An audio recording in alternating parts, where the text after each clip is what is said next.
Olá pessoal, vamos começar então a nossa terceira aula de comércio exterior. Nessa aula nós vamos trabalhar algumas teorias que influenciaram o comércio atual como nós o temos hoje. Então nós vamos trazer algumas teorias formuladas por alguns economistas ao longo do tempo, todas elas com base empírica para explicar por que os países fazem comércio entre si. As 4 teorias a seguir, elas são as mais comumente usadas para explicar o comércio bilateral, ou seja, entre 2 países. Então nós vamos começar falando da teoria da vantagem absoluta de Adam Smith. Essa teoria ela veio da Riqueza das Nações, um livro lançado em 1776, que diz o seguinte: se um país estrangeiro pode nos oferecer uma determinada mercadoria a preços menores do que o custo que teríamos para produzi-la, é melhor então que a compremos dele, pagando parte dos resultados de nossa própria indústria, empregada de modo que tenhamos algum tipo de vantagem. Então, fica fácil entender o princípio da vantagem absoluta. Vamos supor que existam 2 empresas, uma delas localizada na França e que tenha a capacidade de produzir 20 mil litros de vinho por ano. Para isso, ela vai usar um determinado número de mão de obra e que, com esse mesmo custo, produzam 2 unidades de equipamentos. Então, veja só, ou ela produz 20 mil litros de vinho, ou com essa mesma produção, com esse mesmo custo de produção, ela produz 2 equipamentos. Por outro lado, existe também uma outra empresa na Alemanha que tem o mesmo custo de mão de obra, só que ela consegue produzir 15 mil litros de vinho e 3 unidades de equipamento. Pode-se perceber, então, que os franceses eles possuem aquilo que nós chamamos, então, de vantagem absoluta na fabricação de vinho, e que os alemães têm uma vantagem absoluta na fabricação de equipamentos. Os franceses produzindo mais vinho que os alemães e os alemães produzindo mais equipamentos, então, do que os franceses. Então, diante disso, o melhor para ambas as partes, de modo que todas elas saiam ganhando, é que as empresas francesas produzam vinho e que as alemãs fabriquem equipamentos. Então, a teoria, nesse caso, ela não se concentra apenas na mão de obra, mas também na soma de todos os recursos necessários para se fazer o produto.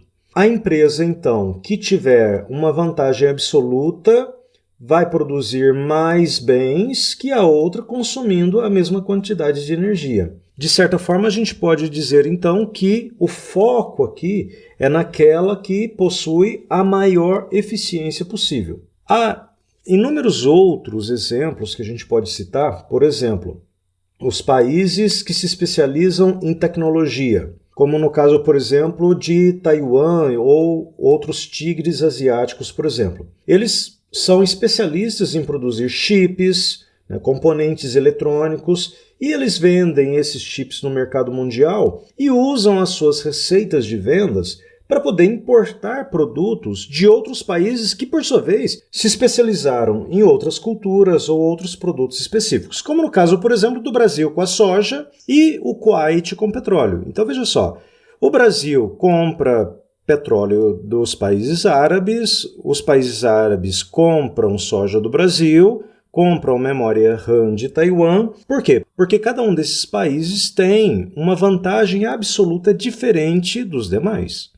Já a teoria da vantagem comparativa veio do economista Davi Ricardo e ela então foi escrita pela primeira vez em 1815 e, segundo ela, as nações só devem fazer negócios entre si desde que umas possam produzir certas mercadorias de maneira relativamente mais eficiente do que as outras. Então, vamos ver a diferença entre essa teoria da vantagem comparativa com a teoria da vantagem absoluta. Vamos imaginar que uma empresa na Grã-Bretanha produza em um ano de trabalho 5 unidades de equipamentos e 25 unidades, que nesse caso toneladas de trigo. Enquanto isso, uma empresa brasileira ela vai produzir 3 unidades de equipamentos no mesmo período e 21 toneladas de trigo.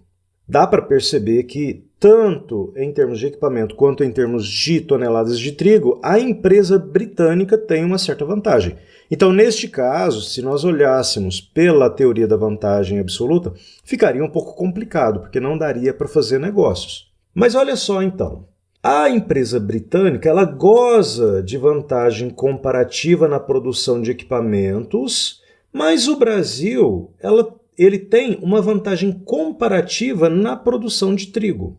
Por quê? Porque para a Grã-Bretanha produzir 25 toneladas de trigo, ela precisa abrir mão, aí isso é uma teoria também que vem da economia, né, a questão do custo de oportunidade, ela tem que sacrificar 5 unidades de equipamentos. Ou seja, o custo para ela produzir uma unidade de equipamento equivale a 5 toneladas de trigo. O Brasil, por sua vez, para produzir 21 toneladas de trigo, tem que sacrificar o quê? 3 unidades de equipamento. Então, o custo para o Brasil produzir uma unidade de equipamento equivale a 7 toneladas de trigo.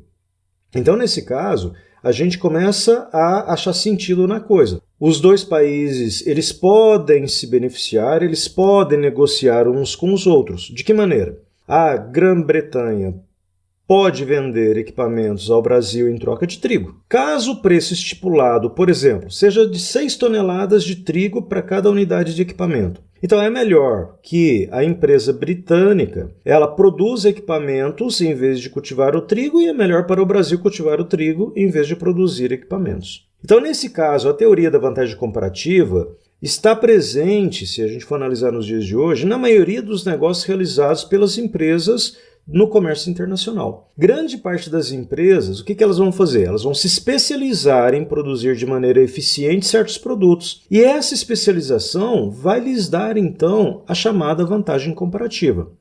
A outra teoria é a teoria da dotação de fatores de Heckscher e Ohlin. Nessa teoria, eles dizem que um país vai ter uma vantagem comparativa em relação a outros se naturalmente ele for dotado de maior abundância de um dos fatores econômicos de produção. Então, nesse caso, a teoria desses dois autores, foram dois economistas, eles buscam a teoria comparativa do Ricardo, que nós vimos até agora, e compara a eficácia de um país em empregar a sua mão de obra, por exemplo, na produção de mercadorias. Mas eles admitem vários níveis de tecnologia para explicar as diferenças de capacidade de produção de mercadorias de países para países. Nesse caso, então, a teoria da dotação dos fatores amplia aquela ideia ao considerar um pressuposto de que mesmo quando a tecnologia é idêntica entre dois países, entre duas empresas, algumas dessas partes gozam de uma vantagem comparativa em relação aos outros, porque eles têm uma maior abundância, por exemplo, de um determinado fator de produção. Segundo esses economistas, podem existir 4 fatores de produções que vai determinar essa diferenciação: terra, mão de obra, capital e também capacidade empreendedora. Então, dependendo do país, se um desses fatores estiver presente em maior abundância do que os demais, eles então vão ter uma vantagem em relação aos seus competidores. Então isso explica porque certos países, por exemplo, se especializam na produção de determinados produtos. A Argentina, por exemplo, ela possui pastos abundantes. Portanto, ela goza de vantagem comparativa na produção de carne quando é comparado com outros países. A Índia, por exemplo, já conta com uma farta mão de obra treinada. Lá eles têm o inglês fluente, têm uma capacidade empreendedora, então eles gozam de vantagem comparativa na formação de centrais de atendimento a clientes. Eles são especialistas na parte de call center. Já os Estados Unidos, eles já têm um sistema econômico no qual a capacidade empreendedora ela é recompensada, o pessoal é muito bem treinado, tem vários centros de excelência, e isso lhes dá, então, uma vantagem comparativa em termos de inovação e no desenvolvimento de itens mais voltados para o capital intelectual, para a parte de propriedade intelectual. Agora, a outra teoria é a teoria chamada ciclo de vida do produto internacional, que foi desenvolvida por um economista também chamado Raymond Vernon em 1966. E, de certa forma, ele explica o desenvolvimento do comércio internacional em 3 etapas. Na primeira, a empresa, o que ela vai fazer? Ela vai criar um novo produto para satisfazer o seu mercado. Então, a preocupação inicial é atender um mercado interno. Mas geralmente isso ocorre em países desenvolvidos. Estados Unidos, Grã-Bretanha, França, Alemanha. Só que com o passar do tempo, já que aquele número de consumidores ele acaba chegando num determinado patamar, assim que o produto ganha então aceitação, ele começa a ser desenvolvido e exportado para outros países também desenvolvidos, gerando então mercados semelhantes. De Alemanha para Estados Unidos, dos Estados Unidos para a França e assim por diante. Agora, na segunda etapa, o que ocorre? As vendas nesses países desenvolvidos começam a crescer, começam a surgir concorrentes locais e eles observam que há uma grande quantidade, em termos suficientes de clientes, para justificar a produção imitando. Então, aquele produto que antes era exportado de um país desenvolvido para outro começa a ganhar, então, concorrentes locais. Esses concorrentes locais, então, vão fazer com que as vendas aumentem ainda mais, o processo de fabricação fica mais bem controlado, geralmente existe aí um investimento em tecnologia, em qualidade, há uma padronização e muitas empresas passam, então, a dominar a complexidade de fabricação daquele produto. Ao mesmo tempo, as camadas de renda maior dessa população, eles começam então a importar o produto e começa a surgir então um novo mercado nesses países. Já na terceira etapa, o processo de fabricação ele já está mais bem conhecido, aquele produto deixa de ser uma inovação, é fácil fabricar, porque você tem uma tecnologia já mais bem conhecida, e aí vocês vão se lembrar daquele conceito de ganho de escala. Quanto mais eu produzo, maior é a minha redução de custos e também, diante da concorrência, existe uma tendência natural para que os custos eles sejam reduzidos. Então, o que ocorre? Esses países desenvolvidos começam a ver, então, uma oportunidade nos países em desenvolvimento. Então, eles começam a justificar a produção nesses países, então eles mandam esses produtos para serem produzidos, por exemplo, nos países asiáticos, onde o custo da mão de obra é menor, e inicia-se então a exportação desses produtos para esses países desenvolvidos. E aos pouquinhos eles vão substituindo toda a capacidade de produção. O que a gente percebe então?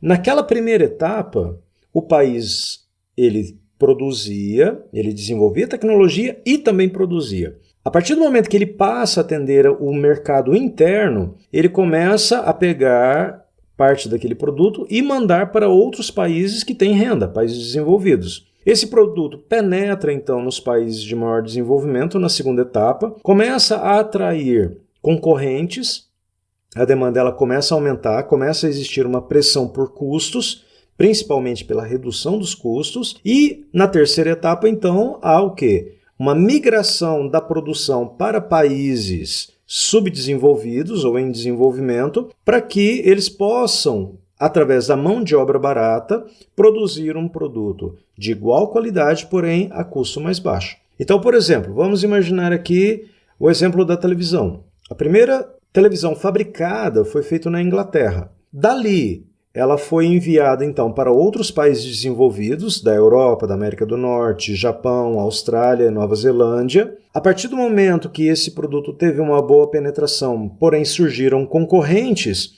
houve então a migração da produção para países do Sudeste Asiático. De modo que, em 2006, por exemplo, não existia praticamente nenhuma fábrica de televisão operando, nem nos Estados Unidos nem na Inglaterra. O que aconteceu em termos de comércio internacional? Os países começaram a comercializar entre si e houve o quê? Uma mudança drástica nas fontes de fornecimento. Isso mostra que, através da televisão, a gente pode explicar tanto a movimentação que existe na economia, quanto também no comércio internacional, como também na fisionomia das pessoas. E por último, a gente vai falar sobre a teoria do cluster de Porter. Essa foi desenvolvida pelo Michael Porter, mais ou menos na década de 90, e não é bem uma teoria de comércio internacional, mas ela explica por que existem sucessos em certas regiões e em países no desenvolvimento de certa vantagem mundial absoluta em determinada tecnologia ou produto, apesar da ausência de vantagem específica em qualquer um dos fatores de produção. De acordo com a teoria do Porter, a teoria do cluster ajuda então a explicar esse sucesso e, fundamentalmente, ele relaciona essa vantagem à questão da existência dos clusters. O que são clusters? São agrupamentos geográficos de empresas de um mesmo setor, além da presença e do apoio de setores correlatos, que são os fornecedores. Por exemplo, no Brasil, nós temos o que nós chamamos de polo. Nós podemos fazer a associação. Clusters é a mesma coisa para nós aqui do que polo. Nós temos, por exemplo, polo moveleiro. No polo moveleiro, uma série de empresas que fabricam móveis, tanto as produtoras de móveis quanto fornecedoras de madeira, fornecedoras de chapas, fornecedoras das demais matérias-primas, elas se agrupam naquela região geográfica específica. Por exemplo, em Minas nós temos o polo moveleiro de Ubá. Em algumas regiões nós temos polos voltados para confecção.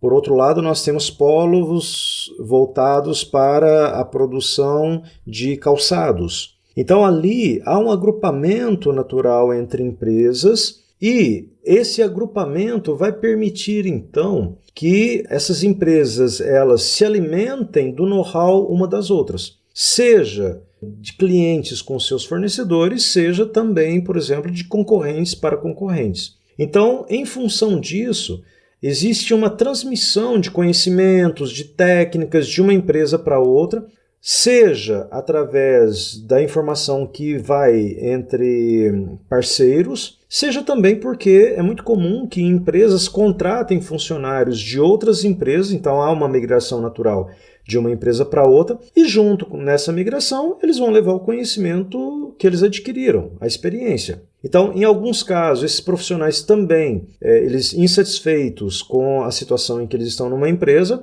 eles resolvem, por exemplo, fundar as suas próprias empresas. Então, eles abrem uma empresa para explorar as suas próprias ideias. Então, nesse caso, as empresas elas se alimentam do know-how uma das outras, a concorrência local acaba estimulando o desenvolvimento das outras empresas, fazendo com que elas acelerem o seu processo de inovação. O conhecimento e as técnicas acabam sendo transmitidas de empresa para empresa pelos funcionários que migram entre elas e também, como nós falamos, os funcionários acabam desenvolvendo tecnologias, ideias que geralmente seus empregadores não querem, não acreditam naquela ideia e eles acabam abrindo as suas próprias empresas. Isso fica muito claro, principalmente quando a gente olha, por exemplo, o tão falado Vale do Silício, né?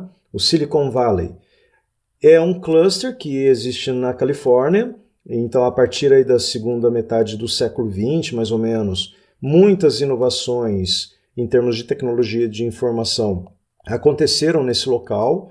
Empresas como Apple, né, Google, por exemplo, os dois grandes expoentes da tecnologia, eles vieram dali, porque ali eles têm todo um sistema de tecnologia, empresas competidoras, parceiros, faculdades, que fomentam esse desenvolvimento tecnológico. Então, por exemplo, nesse caso, fica muito fácil de você, respirando naquele mesmo ambiente, trocando informações, tendo acesso à tecnologia, você potencializar o seu crescimento. Né? Então, e ao potencializar esse seu crescimento, você pode ter uma série de vantagens que vai te tornar mais competitivo, não só no mercado nacional, como também no mercado internacional. Ok? Então, essas são as principais teorias que a gente gostaria de introduzir para vocês.